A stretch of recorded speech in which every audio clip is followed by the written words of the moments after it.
Hello everyone, and welcome back to another Figure Friday video. I'm your host Tama, and today we are looking at something I promised I would stop buying.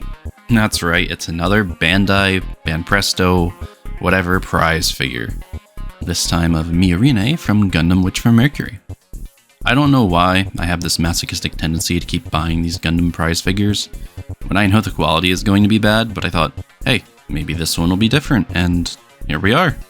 My very first Figure Friday video was of the main character Soletta of the same line, a couple months back, sometime last year, and I was generally unimpressed with the whole thing, but it wasn't terrible.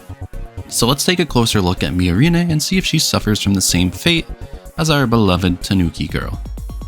And it's worse. Just look at this thing. Compared to the box, it doesn't even get the pose right. I'm not sure if mine was defective, but I had a lot of trouble just getting this figure to pop into the base. It only has 2 peg holes for the feet, even though she's wearing high heels, and it just doesn't line up right at all. It makes it very difficult to slot in and just won't stay put, and won't be positioned in the right place at all. The entire figure is displayed at a slant and just doesn't get a good angle. You can barely see her face in most positions, with her hair covering up all of the distinctive features. The paint looks super cheap and is sloppily done with tons of scratch marks and imperfections. And of course, the distinctive outlining in the uniform is just completely missing from the picture.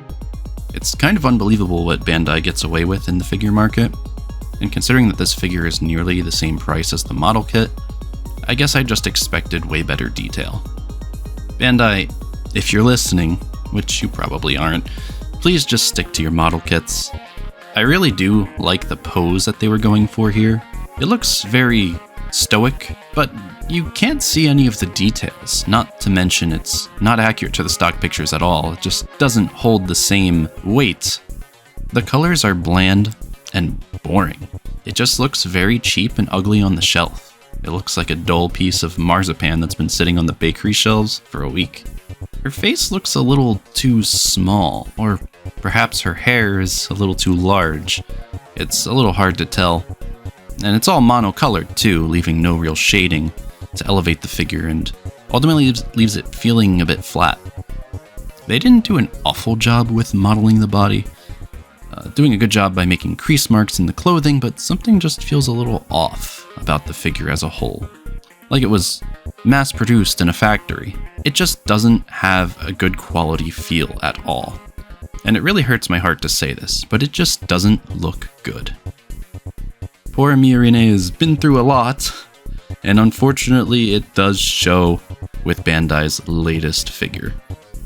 So that being said, how does this figure stack up with the rest? Is there a grade lower than F? If there is, this figure definitely deserves it. It is by far the worst figure I have in my entire collection. It's just awful. And as a huge Gundam fan, and especially the Witch From Mercury series, it just pains me to say this, but I'm dishing out the facts as they come.